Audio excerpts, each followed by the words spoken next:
Hey guys, it's me. I'm back. I know you guys missed me. Today I'm sitting outside of a church and my throat is all kinds of messed up. Wow. Basically, it's been a long time. It's been like months, and I thought I would speak again because I miss it. The last video I was actually going to upload, I never ended up uploading, and I feel like it kind of caused this drought of podcasting for me because I edited it, yeah, and I don't know, I got in my head about it because it was about a guy who I had just been seeing. And I think a lot of the times when I think about romance and everything, or I talk about it, it's all like really retrospective, and I mean at that time it was, but it was still so fresh. So I decided against like posting it, but I think I kind of want to talk about it now because me and my friend Emma, we see eye to eye, I think, on a lot of things. I think why I value our relationship and friendship the most is because I think at the end of the day, maybe we don't come off like we're similar, but like we are so similar deep down. I think the way that she takes in the world and spits it back out is, I don't even want to say something similar to me. It's just something that I admire more than anything. And she is just an inspiration to me. I love you, Emma. But she went on a tangent the other day about incubation. She always uses like funny phrases or like words to describe whatever situation both her and I have found ourselves in, which often overlap in some kind of way, some beautiful way. And she went on a spiel about incubation and being in a period of that, basically like being in the hermit era of your life. And I feel like I am entering that, and finally am entering that again. And it's just like kind of scary for me, I think, to accept that that's what I need, is to like be alone and by myself, because I was doing that for 20 years. And I think there was a lot that I didn't deal with in that 20 years that I need to go back and do again. And it really sucks because it was 20 years, like that was most, like all of my life pretty much I've spent alone and thinking and pondering and being introspective. That doesn't mean that's always positive. Doesn't mean the thoughts that I'm having are always positive because of it, but I guess I've just been scared like these past couple months of what that means, that I have to be alone again.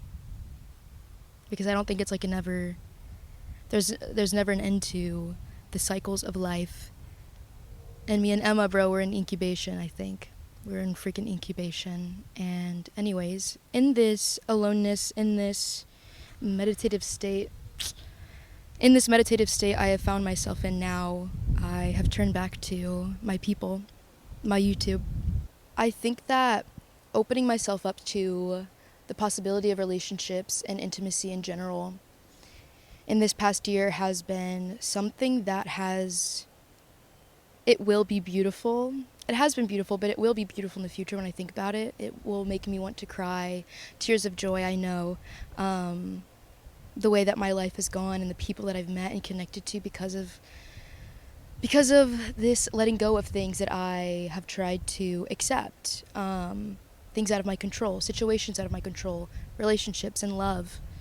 I have tried to just dive into it, finally, and not be scared, because when you move from a place of fear or sadness into a connection, it's safer. It'll always be safer. It might leave you sad still. It probably will, but it's safer. You're not as hurt. And I take the hurt that I have felt this past year for all of the guys I have involved myself with to be a marker of my capacity to just accept that I love someone, and whether that be to be in love or just really care for someone, really grow to care for someone in a certain amount of time. The fact that it ending always hurts my feelings so deeply, even though I knew they weren't going to be my husband or anything like that. I think I'm proud of myself for, because when you move from a place of love the risk is so high risk, high reward, and I have risked it for the biscuit. And so basically, this past year has been a whirlwind of learning lessons, and it's been beautiful, but I do think that there's a side to it that is so deep and personal for me that opening myself up to these relationships, to these guys, has what I've kind of phrase it as like relapsing in grief. I have been, wow, why am I getting so emotional? Wow. I have been relapsing this year in such grief. And if you've watched any of my other videos, you kind of know like certain things about me or things that get to me. But I just letting myself open up to these guys and showing love no matter what, and high risk, high reward, and most often has always been, no reward. I mean, there are obviously lessons to be learned that I will keep for life. And any kiss, any touch, any long-term relationship I ever wanted out of any of these guys, the lessons of self-love I've learned because of them not working out will last me so much longer than any of that could ever, and make me so much happier at the end of the day. And I know all this now, and like I am processing that in incubation, but it still fucking hurts. It still really hurts. It hurts a sensitive girl like me. And I have this like phrase that sticks in my head: love and loss, love and loss, love and loss. And I really think about how I did not know it for a long time, but I really did lack love. I really lacked love in my life. And I had so much loss. There was such a present of loss in my life. And then I met people, and I moved out, and all I felt was love, and it was such a honeymoon phase of it, I think. And it's love that will last me forever. The people I have in my life right now will last me forever. Some things last a long time, and they will last me my life, I know. But after some time learning how to accept the newfound love, I think that it's dissipated a little bit, the sheen of it all, and I'm left with what my life has been up until this point. And I've kind of been in a woe is me moment. I mean, when am I not? I'm dramatic as hell. But I've been in a woe is me moment this past week or so. I feel so cut open. I feel so raw. I feel so ultra sensitive. And I'm a sensitive girl. And I own that now. And it took me a long time to like ever want to admit that. I'm a sensitive girl. Obviously, I'm sitting in a freaking public place crying to my phone right now. I'm a sensitive girl, and I feel things deeply, and I let that be a superpower of mine, yada, yada, yada, like all the cliche shit. But it still really hurts me, and I feel extra of that right now. Extra, extra. I feel like that right now. I feel so raw. I feel so cut open. I feel like a baby. I feel helpless. I feel all of those things that I have felt in the moments that I am just in grief. I was in class yesterday. I have a 3-hour class that is so incredibly boring. The professor's really hot though, so like it's really nice to like have like, school crush to go to. But anyways, I was sitting in class, and like halfway through the 3-hour class I was kind of tapping out, and like I just started writing on my computer. And it's really annoying that I think I'm the most inspired to write when I'm sitting in a classroom, which is so annoying to me because I need to be studying. I need to be freaking paying attention in class. But anyways, I let myself write because I capitalize off that feeling and I will feel into it, whatever. Basically, I started writing about the situation that happened recently. I was seeing this guy casually, and it just kind of blew up in my face. I think I started caring for him more than I wanted to let on, and then he was bad at communicating, shocker, and he was seeing someone else, and that just like really hurt my feelings. But I was drunk when he told me all this. I was very sad drunk already when he told me this, so it was not a good situation I found myself in. I was crying in his car. I was like yelling and just saying shit and just being a brat, honestly. But we all went swimming after it. I tried to like cheer myself up and like met my friends to go swimming, and it was late as hell. And when I got to the pool, he came with me, which I thought was really nice. That he stuck around after all that. And he was in the pool, and I went to the bathroom in our friend's apartment, and I just sat on the toilet and cried and cried and cried. And then I walked out, and I was in my underwear and my bra because I didn't have a bathing suit, and I was wrapped up in a towel. And I sat on the curb on the other side of the apartment complex and stared at this graveyard that was across the street. And I just started seeing a lot in the graveyard. I started thinking about all the conversations I've had with boys who I knew I wasn't going to marry. I knew wasn't the one for me.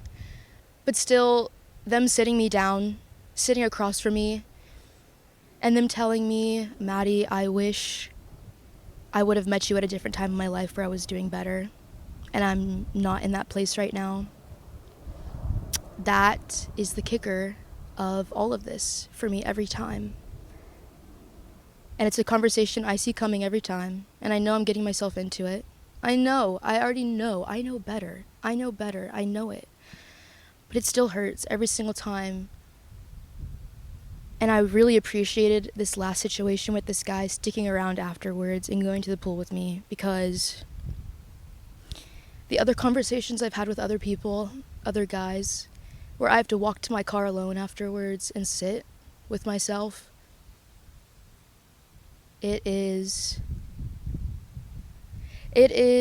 the witnessing of death. It is grief. And, you know, Emma and me, again, my queen of literature, I was talking to her about that, about these situations I found myself in with guys and romance that leave me unknowingly just so destitute, even though I have learned to love myself. I've learned to respect myself. I think at the end of the day, it's not a matter of I don't respect myself and I let these guys walk all over me. It's that I care for them. I come from a place of love, overflow of love for my life and myself, and I offer that to them. And when they don't show half of the care that I show them, it just makes me really sad. And I know that it's not sustainable from that point on. And then I have to witness the death of a relationship of my life. And to witness the death of that relationship, I equate to the feeling I feel sitting in the corner of the hotel where my cousin's funeral was. It's cold and destitute, and I'm so dramatic, I know. But it's my truth. That's exactly how I feel in those moments. And I was put in that place the other night. And I think it was like the last time, though. It felt like the last time that was going to happen, which is the silver lining of it all.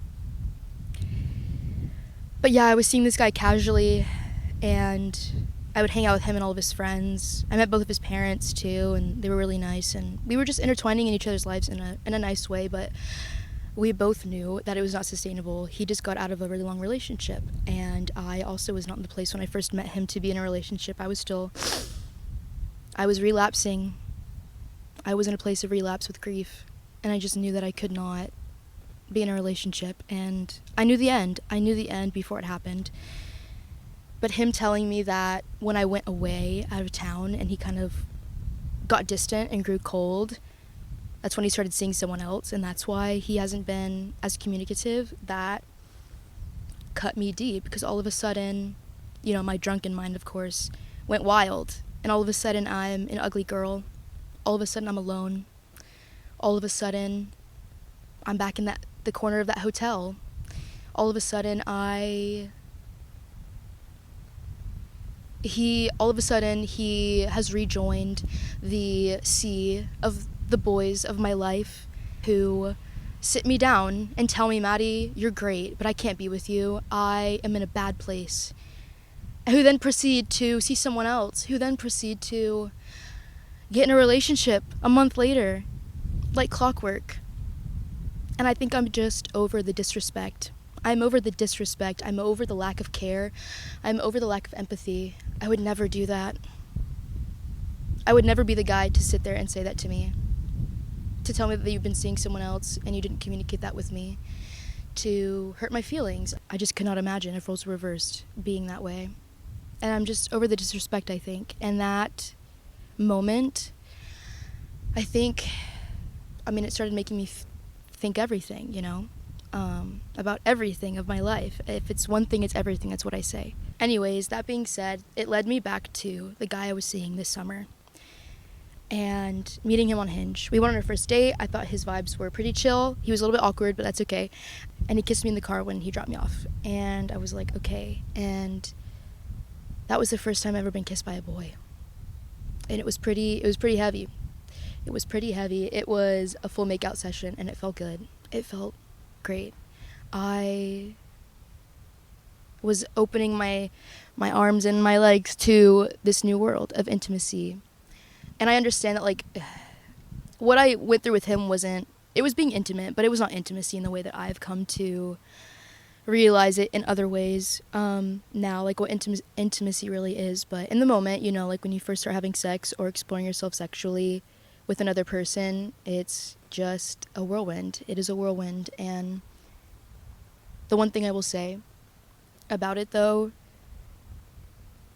that I'm appreciative of the way I've been up until this point in my life, because I feel like I talk a lot in regret that, like, I wish that I would have done this or that differently, or I waited 20 years. I feel like I kind of talk down about it sometimes, but I'm so happy. I'm so happy I did that, because I think there are pros and cons to living either way, but preserving myself and my sanctity and my body until I was 21 is probably the biggest gift I have ever given myself, because my relationship with him lasted a little over a month, and within it, he crossed every boundary.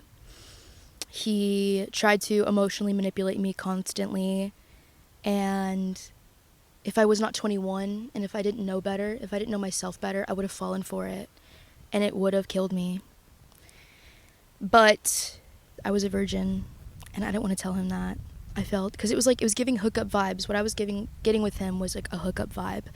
And I don't know, I just felt like I wanted to get my first time over with, finally, and didn't feel like he needed to know that it was my first time, even though that would have been really respectful and nice of me to say that.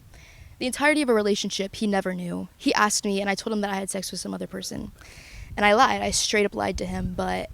And for my own sake, for who I am and what I stand for, I don't like that I did that, and I regret it. But he was a fucking asshole to me, so I actually don't care about his emotions in that way.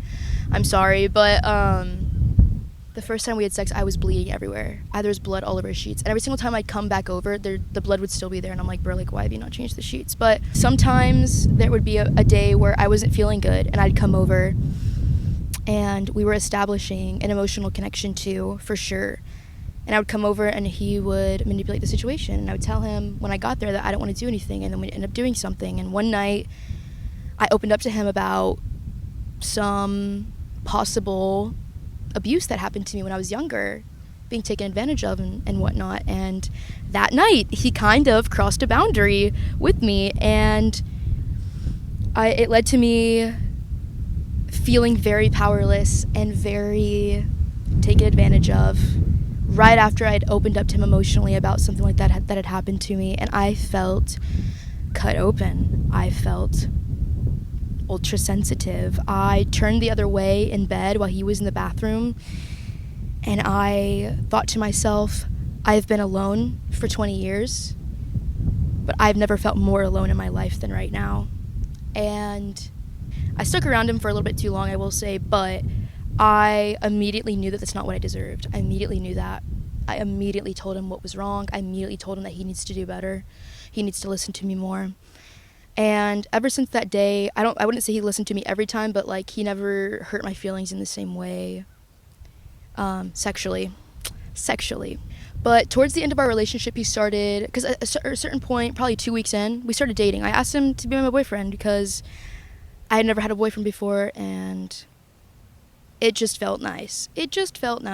My friends asked me, they were like, Maddie, like, what do you like about this guy? Like, tell us all the things you like about him. And I couldn't think of one thing. Like, hello, like, that's my fucking cue, right? But I just sucked it up, and I was like, nah, I'll date him for a little bit or whatever, because he's going back to college in August, and he doesn't live here, so, like, he invited me on a trip to go to New York with his family because his sister was like D-list celebrity or whatever, and like got had like a red carpet thing, I don't even know, like a movie premiere, and so he invited me, but it was kind of on a whim. Basically, the night before we were going to leave for New York, I went over to his house, and he was so distraught. He was sitting in bed with a glass of wine in his hand and just like staring and just like sulking, and I was like, what the fuck is up? And he just started being mean to me. He started being straight up mean to me, I think as a means to push me away and not want me to go on the trip with him. But I was going to go on the trip. It's New York. I'm going to New York. I will find a way. I will always find a way to go to New York. And I told him, I was like, what's going on? Like, I don't know. And then he started just saying things about my appearance. He started saying things about my appearance. And if 1 + 1 was 2, pretty much reading between the lines of what he was saying is that he wasn't finding me attractive anymore. And I burst into tears. I burst into tears in a way that I had not in front of a guy before. And I felt cut open. I felt raw. I felt like the ugliest girl. And I knew I wasn't. And that adds another layer of sadness for me to situations like this, is that I know I'm fine. I know I'm pretty. I know I'm fun. I know I'm a good person. I know all this stuff, and the fact that this guy who I'm being intimate with cannot get over himself enough to see that is what makes me sad. Not the fact that I actually think it. It's the fact that they don't know how to deal with that. They do not know how to deal with it. The fact that I come from love, and he was trying to push me away in this moment, and he was saying mean things to me that hurt my feelings. And by the end of it, we got to a better part of the conversation where he was just like, I just don't think I want you to come, and I'm so sorry. And I'm like, that's okay. I have friends in New York. I will stay with them. So I ended up staying with them. But on our trip, he started being fucking like a weirdo. He started being a weirdo. Him and his dad were fighting the whole time, and I was like, I feel weird. I feel weird being here with you and your dad fighting. And that led us to having another argument where he just could not get over himself. He got so in his head all the time. He couldn't let go of things. And by the time we got back to the Airbnb, it was just me and him in the room. I felt like it was done. I felt like it was done. And he sat there and he looked at me and he was like, I think we knew last night that this wasn't going to work. I don't know why we both came on this trip. And I was like, me neither. So I packed my bag and I was like, should I get a hotel room? And he was like, yeah. And he walked me down to the street and he sat behind the door while I walked out a couple steps, and he started saying stuff that he was basically trying to get me to stay. And then I just was not receptive to it. And so then he switched and he started calling me mean. He started calling me unkind, and I laughed in his face and I was like, ha! You have no idea. You have no idea what I've put up with from you. That is so mean and actually unkind. And so I just walked the other way, and that's like the last time I saw him. I saw him on the plane coming back, but other than that, that was it. I have not talked to him since, and because I know my place and I know my value and worth, I don't think that in the moment I tried not to let that situation feel too heavy for me, because I knew, again, the position I was getting myself into when I met him. I knew who he was, like, in time, like within a week or two. Like, he had already told me that I was being unfair to him, and that because of that, trigger warning, I'm sorry, but because of that, he cut himself. He hurt himself because of me, right? Because of me. And I knew what I was getting myself into. But that doesn't mean, again, that I did not feel, sorry, this is like bad timing to say this, but cut open. It doesn't mean I didn't feel cut open by the situation or raw again. That doesn't mean that I did not relapse in grief. I think because that guy I knew that I didn't really like deep down, I kind of was able to avoid the full recovery process of mourning it. And then I met this other guy who I cried to in the car the other night about everything, and I actually really did like him. I really did like him, and that is what is snapping me back into reality a little bit, finally, after all of this. That's putting me back in the womb. That's making me incubate once more. because I lose the plot when I get in these situations. I lose the plot a little bit. I don't do the vlogs. I don't do as much music. So basically, a truck pulled up next to me where I was and then just like sat there. And I'm in an entirely empty parking lot. And so I was like, why next to me? So I got up and moved. And I just wanted to read some of what I wrote in class because I felt like it just obviously encapsulates what I've been talking about. It's a little bit long.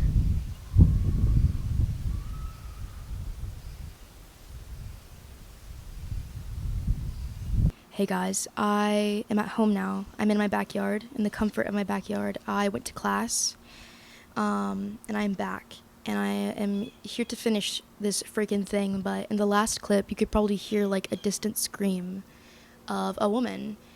And basically, I was sitting at the bench in front of the church, and in the distance, I see this car stop in the middle of the road. Its passenger side door swing open, and I hear guttural screams of a woman in peril, and I didn't know what to do, and so I called my roommate and I was like, bro, what do I do? Like, I am not a paranoid person. I don't get anxious around situations, but this situation felt real. Hearing this woman scream and the door shutting and the car driving off felt very morbid. And I just felt disgusting about it. So I stopped by the police station on the way to class because that's where I was going anyways, and I reported it, and there's only so much you can do. So I'm just sitting here and praying that whatever that was either a joke or I misconstrued it or something. I just like want to pray that that was the case. But I was going to read you my writing.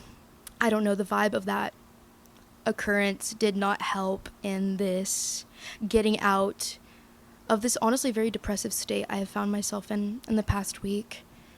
Being very depressed. I've woken up every morning for the past couple days and I've sat out here in a chair that we have over there. I just sat on the floor because I feel like it's more the vibe, but I find I work myself into another round of tears.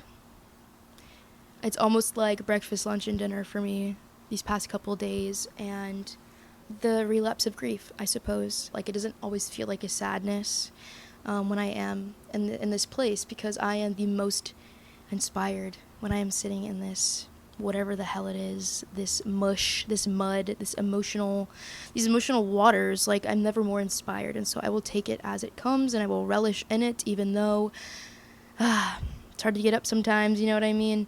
But hey, here I am, you know, and I'm writing a book. Hopefully I'm gonna finish a book. It's gonna be about me and my life, but I think I want to make it seem fictional. So I'm gonna have all the characters be different names. I'm gonna be a different person, and all the guys, the love interests of my life, will have different generic names. And so like there will be boy, there will be dude, there will be guy, and they're all statues of these guys of my life. And so Guy is the guy who I cried in the car to, who told me he was seeing someone else the other day, and I was writing about him. All of a sudden we were in his car, and he told me that when I went to Florida a week before, he started seeing someone else. Oh, did my drunk mind begin the downward spiral. All of a sudden, it's a straight shot through a red door, cutting straight through to the heart of me. All of a sudden, I was an ugly girl. All of a sudden, he was just like the rest. And that was the hardest part. Maybe that's why I was yelling at him with my hands over my face. All of a sudden, it wasn't me that he wanted, and he didn't tell me. Instead, he moved in secret, just like the rest. All of a sudden, he melted back into the sea made up of all the self-deprecating men who at some point sat me down and told me they'd wish they'd met me at a better time in their life, who then proceeded to start dating someone else the next month. The walk back to my car after those kinds of talks brought unbearable grief. It would feel similar to the way I felt sitting in the corner of the hotel after my cousin's funeral, entirely destitute and entirely cold. Sitting on the passenger side of Guy's car, I felt the cold air of that grief hotel force my crying eyes shut. I saw my dead cousin's ex-girlfriend standing over the bowl of mashed potatoes with a stare that could bring you to your knees. I was sitting in Guy's car looking into his blue eyes, but it felt more like I was looking into her eyes. He stuck around that night. That is something the other boy swimming in the sea of self-hate never did. He did one of those important little things right. I thought, thank God, I'll get to think about him fondly now. When we got out of the car, he had to use the bathroom, so he went in the bush. I stared at the back of him and continued talking. I spun in circles in the street and made myself dizzy. He had made some remark about my sadness, and I reassured him that I was okay. I had told him I was sad all the time, so it's okay. That statement took him aback. He told me he thought that what I said was incredibly depressing. Yes, Guy, it was. So everyone's swimming in the pool, and I'm blackening the bottoms of my feet on the concrete on the other side of the apartment complex and staring at the graveyard. Once again, I was looking into the eyes of my dead cousin's ex-girlfriend as she scooped mashed potatoes onto her plate. I couldn't go back. If I'd lived any closer, I would have run right home. I sat and surrendered to the weight of my emotional dam. I let empathy set in finally. My woe was me moment dissipated, and I started thinking about Guy. I imagined what he would have been staring at the graveyard for.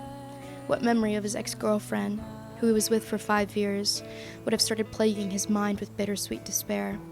He had told me he and all their friends imagined them getting married, but things changed suddenly for him and life was different all at once.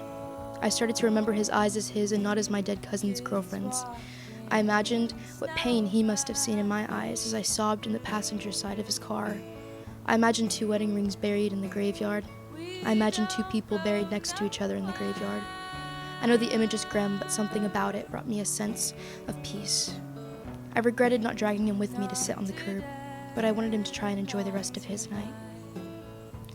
He drove me home in silence. I cried again and again and again into the window as he drummed, like he always did, on the top of the steering wheel to whatever emo song he was playing. It usually secretly annoyed me, but I listened intently for as long as I could, knowing this might be the last time I have the pleasure of hearing it. I sat in the car in my wet bra and underwear with my jeans on.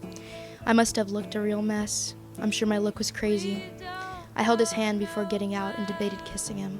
I stared at him for a couple seconds and decided against it. I was beginning to make more sound decisions like that. His eyes seemed so lost. I don't think he knew exactly what to think or do with me.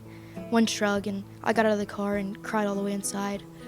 I was mad he drove off without checking to see if I got inside. I suppose that was a little thing he did not do right. I got to my room and fell to the floor and cried like a mad woman. I cried like I had just lost a child. I cried for every reason a person could cry for. I cried for the boy who broke my hand. I cried for the father figure my mom grew up without. I cried for the women. I cried for the children. I cried for all the empty cars sitting outside in the street. I cried for myself. I cried for the person reading this. I cried for every stupid drunk reason.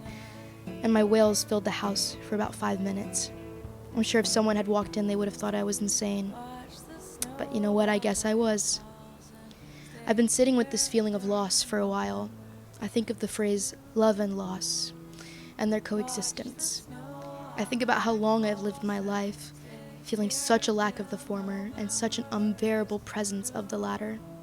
I've been hanging every fiber of my being on the clothing lines of promised love and affection by these boys, and when they don't deliver, because they never will, I feel I've been dropped on my head and thrown right back into that dimly lit playroom where I would play by myself all day. I feel utterly disrespected. I feel completely terrible. Love does not make you feel terrible. I am one of those things you add to the love list and not the loss list, and perhaps that is the heartbreak of my life. I could never imagine treating me the same way these boys have. I have always ultimately come from a place of love for myself and my life, not loss. My love overflows into them, but they sit there and abuse it like some drug.